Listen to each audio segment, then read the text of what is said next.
ব্রিওশ বানটা দুই টাইপের হয়ে থাকে, একটা হচ্ছে ফিলিং সহ আর একটা ফিলিং ছাড়া। আমি আজকে দুইটাই করে দেখাবো। আমি ফিলিং এর জন্য আজকে ইউজ করব হচ্ছে মিক্সড ফ্রুট জ্যাম। আপনারা চাইলে চকলেট বা নিউটেলাও ব্যবহার করতে পারেন। তো প্রথমে আমি একটি মেজারিং স্কেলে নিয়ে নিচ্ছি 500 গ্রাম ময়দা। তারপর আমি এটার মধ্যে দিচ্ছি 12 গ্রাম ড্রাই ইস্ট। তারপর আমি এখানে দিব 30 গ্রাম মিল্ক পাউডার। তারপর আমি এখানে দেব 50 গ্রামের মতো চিনি। আচ্ছা, তারপর আমি এখানে দিচ্ছি 5 গ্রামের মতো লবণ হবে। এবার এই যে ড্রাই ইনগ্রেডিয়েন্টসগুলো, এগুলোকে আমি আমার মিক্সার দিয়ে ভালো করে মিক্স করে নিব। আমি আজকে আমার স্ট্যান্ড মিক্সচার করছি না, আমি আজকে আমার হ্যান্ড মিক্সচারটা ইউজ করব। এটা ডোটা মাখাতে মিক্স করতে করতে আস্তে আস্তে আমি পানিটাও দিয়ে দেব।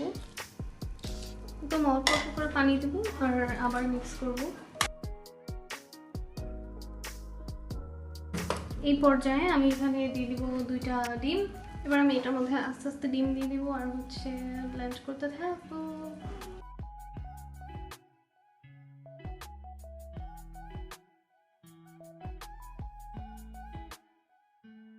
এবার আমি এখানে 80 গ্রাম বাটার মেল্ট করে রেখেছিলাম, সেটাকে দিয়ে দিচ্ছি। এই পর্যায়ে ডোটা একটু বেশি স্টিকি বা একটু বেশি লিকুইডই লাগতে পারে, বাট নো ওয়ারিজ, এটাকে মিক্স করতে হবে। এটাকে মিক্স করতে করতে আমরা অনেক পারফেক্ট একটা টাইট ডো বানিয়ে ফেলবো। Till then mix. এবার আস্তে আস্তে আমার ডোটা টাইট হয়ে এসেছে।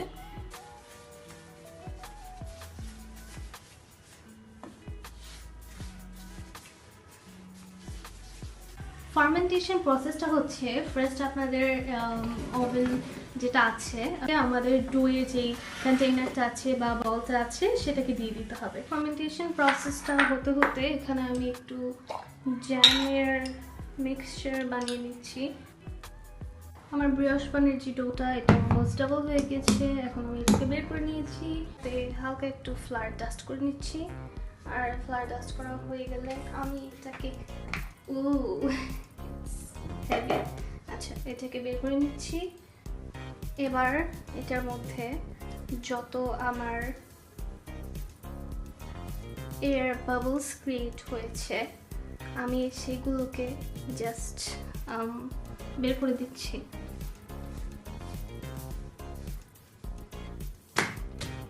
আমার আজকে ব্রিওশ বানটাকে বেক করার জন্য আমি হচ্ছে এই মোল্ডটা ইউজ করব।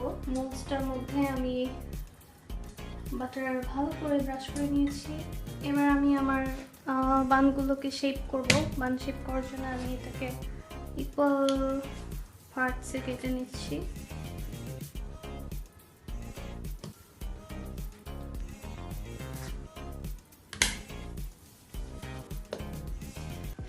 আচ্ছা, দ্যাটস টু বিগ।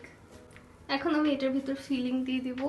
এইটাকে রোল করার দরকার নেই, জাস্ট হাত দিয়ে একটু স্ট্রেচ করে দিলেই হবে। মানে আমার মিক্স করে রাখা যে জ্যামের মিক্সচার, সেটা একটু দিয়ে দিচ্ছি।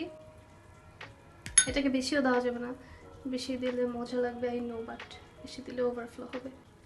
তারপর এটাকে দিয়ে খুব ভালো করে এই সাইডটা সিল করে, তারপর এগুলোকে এই জায়গাটা পুরো স্মুথ করে আমি কাপকেকের যে ট্রেটা গ্রিস করে নিয়েছিলাম এটার উপর দিয়ে দিব। এবার আমার সবগুলো ব্রিওশ বান বানানো হয়ে গিয়েছে উইথ ফিলিং। এবার আমি এটাকে প্রুফিংয়ে দেবো। আমি প্রুফিং থেকে বের করে এক ওয়াশ দিয়ে তারপর বেক করে দেবো। So let's go.